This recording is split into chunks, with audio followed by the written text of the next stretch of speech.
I'm Star, and this is Star's Bungalow. I have not uploaded a video in so long, but since I'll be finishing high school in a little over a month, I've been really wanting to get back into making them and hopefully try to stay consistent. In honor of Autism Awareness Month, today I'll be drawing two of my autistic characters, Sho and Seth. While I draw them, I will also be talking about their characters and some recent legislation that, if enacted, would drastically impact the lives of autistic people as well as anyone else with a disability. While I could talk about some silly, quirky things regarding autism, I feel that it's much more important to discuss current issues impacting the lives of millions of people in America. On a less serious note though, I'd like to start the video by introducing these lovely fellows. First up is this handsome young gentleman going by the name of Seth. He is 16 years of age and currently works at a grocery store where he stocks the shelves with your favorite snacks and treats. In his free time, Seth dabbles in the art of viewing silly frog videos on the internet and caring for his desert rain frog friend Larry. Next, we have Sho. He's a shy fellow who doesn't talk much, but once you get to know him, he is one heck of a gooster. Upon meeting him, he may appear to be evil and ready to steal your soul, but once you get to know him, he is quite the kind guy. I first created these characters somewhere between 2020 and early 2021, and have only drawn them about 2 times since then. The last time I drew them was June 26, 2023, and that was when I did somewhat of a redesign of them and gave them more realistic personalities. There's still a lot of unknowns about these characters and the story I want for them to have, but I knew that I wanted them to be autistic and for their traits to oppose each other. Autistic people are very different from each other as it is a spectrum, and I wanted to show that through these characters. I definitely could have pushed it more since both of them are low support needs, but I might make some high support needs characters sometime in the future. High support needs autistic people have been and are increasingly becoming more at risk in society, especially with the US government making efforts to cut back on DEI and 504 programs. DEI stands for Diversity, Equity, and Inclusion, which promotes fair treatment and full participation for all. For those with disabilities, DEI gives them an equal footing with non-disabled people and allows them a fair chance at finding work. According to Golden Steps ABA, up to 85% of autistic people are unemployed. This is for a plethora of reasons, but with the implementation of DEI, employers cannot discriminate against someone simply for being autistic, leading to more opportunities for autistic people to find jobs. On Trump's first day in office, he signed an executive order to get rid of DEI programs. Not only will this impact disabled people, but it will also impact any person who is not a cishet white male. Another area of concern is in regards to 504 programs. These are programs that offer students and employees access to accommodations for various mental and physical conditions. As someone with the 504 plan, I'm most familiar with how this applies in schools, but 504 programs also provide accessible parking spots, ramps, toilets, and many other things. For me, the biggest thing my 504 plan helps with is my sensory issues by allowing me to wear earplugs and stay in the library during pep rallies. Without a 504 plan, school would be an even more unbearable place for me than it already is. For people with higher support needs than me, getting rid of these programs would be detrimental. Section 504 is currently being debated in court by various American states. If these states are successful in their fight to remove 504, disabled people will be at an even greater risk. I've only discussed a small part of these issues, and there is so much more to these programs and political discussions that I'm simply unqualified to talk about. I highly encourage anyone watching this video to do your own research, speak out about these issues, and contact your local legislators. You can't make a change by doing nothing.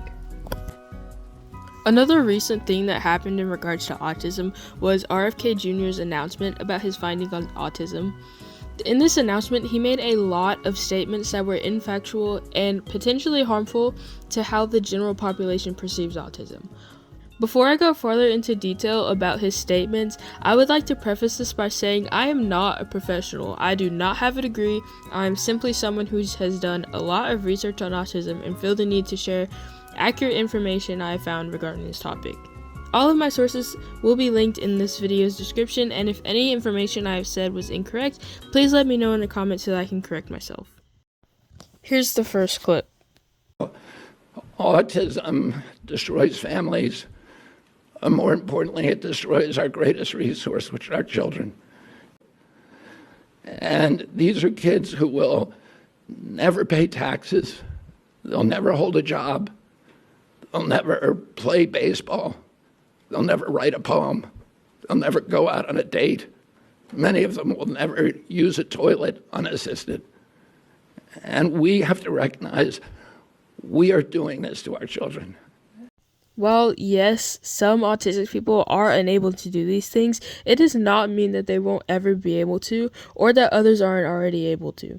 Autistic people are not burdens, and they are not incapable of improvement, especially when given access to support. If the epidemic is an artifact, a better diagnostic criteria or better recognition, then why are we not seeing it in older people? Why is this only happening in young people? Before we came out here, I said, have you ever seen anybody our age? I'm 71 years old with full-blown autism. Firstly, I would like to say that autism is an invisible disability, meaning that you can't just look at someone and know that they are autistic. There is no physical trait that can be looked at for someone to immediately know that a person is autistic. Secondly, there are a ton of adults and older people who are on the spectrum. I'll list a few notable examples. Temple Grandin, who is 77, Anthony Hopkins, who is 87, Dan Aykroyd, who is 72, Susan Boyle, who is 64, Daryl Hannah, who is 64, Heather Kuzmich, who is 39, Jerry Seinfeld, who is 70, and the first person to be diagnosed with autism spectrum disorder, Donald Triplett, who died in 2023 at age 89. Just because you haven't seen an adult with full-blown autism doesn't mean they don't exist. There are also many autistic adults who have high support needs, like RFK Jr. was suggesting, who live in nursing homes or with family members and receive care. You also have to think about the fact that autism is a relatively recent diagnosis, with it first being included in the DSM in 1980. That is only 45 years ago. Due to the lack of information about autism, many people went undiagnosed, which brings us to the next clip where he says, Congress said to EPA, ordered EPA to tell us what year the autism epidemic began. The EPA scientists came back and said it happened in 1989. 1989 was 9 years after autism was even added into the DSM. Of course, there would be an increase in diagnoses if a diagnosis wasn't even available until a few years earlier. There's also the fact that he referred to it as an epidemic, suggesting that autism is a disease. Here's a clip from another news source saying how this is wrong. It is not a disease as what people would think. It's actually a neurodevelopmental disorder that has a range of what we would call spectrum in how people can present with it. And so that also complicates what that diagnosis may look like, because people may show up with different types of how they have autism. When we think medically what an epidemic means, that really is a rapid increase in what you would see in a disease in a short amount of time. But when we look at the statistics of autism, it has increased from maybe 1 in 44 to 1 every 36. So it doesn't really constitute an epidemic. And the reason why is there are multiple defining factors of what is a diagnosis of autism. So we've gotten better with the tools in how to diagnose autism, but that doesn't necessarily mean that there is an increase in autism itself. As stated in this clip, autism is not a disease, it's a neurodevelopmental disability, which in simpler terms means that the way an autistic brain develops is different from that of a typical brain. Autism impacts the way a person thinks and how they perceive the world. There is no epidemic, it is simply an increase in research and awareness. The final thing I would like to point out is in regards to eugenics and finding a cure for autism. I don't personally feel that I would be able to accurately articulate this topic, so I will be showing a TikTok from Generic Art Dad that I feel perfectly encapsulates what is wrong with the way RFK Jr. presented his findings. Some of you might be wondering why people are saying that RFK's comments about autism is a form of eugenics, and I'm going to explain why. Especially if you started following me for non-autistic content, please hear me out. Eugenics is the idea that there are characteristics in humans that are undesirable. They're inferior. For some reason, we need to get rid of them if we want to improve the human species. And you might say, well, Chris, we screen children for other diseases before they're even born. And you're right, we do. Except autism isn't a disease. And I promise this isn't semantics. It matters. Autism is a brain structure. We call them neurotypes. It is literally a variation of the human brain. And there are a lot of different theories as to why we evolve this way, but it's pretty widely accepted in the scientific community that our different brains, my autistic brain, your cousin's ADHD brain, your non-autistic brain, we all had different roles in society that gave us an evolutionary advantage. But Chris, why do we call other neurological conditions diseases and not types of human brains? Well, diseases are usually conditions that develop over time. They cause harm. They are degenerative. So when you think of something like Parkinson's or Alzheimer's, those are conditions that develop and they damage an existing infrastructure.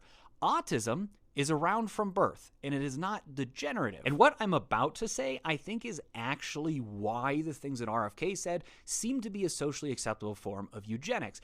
And that's because most people, when they think of autism, they are thinking, what about the individuals that have a form of autism that presents in a way that is severely debilitating? And this is a really important part of the conversation because autism is a huge spectrum. And depending on how your autism or a loved one's autism presents is probably going to influence how you think about the conversation. But having that conversation does not change the fact that autism is not a disease. And at the heart of it is that you cannot separate the autism from the individual. I'm autistic. And even though I found out at 33 when I was told that 10 years before that I would have slipped through the cracks, every joke I've ever made, every interaction I've ever had, every aspect of my personality, every meticulously worded explainer video that I have ever made has been a result of how my brain takes in and synthesizes information. I quite literally could not exist without autism. I am autistic, just like I am a human. Finding a cure for autism is like finding a cure for human. I know that was probably a lot of information, but it is important information that I hope was helpful for you to know. These are my final drawings of my characters, and I hope to draw them more and share them with you all in the future.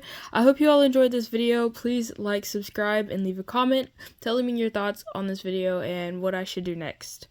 I'm also doing commissions through my Instagram if you would like to help support me in raising money for college. I also have an email if that works better for you. I hope you all have a wonderful week, and goodbye.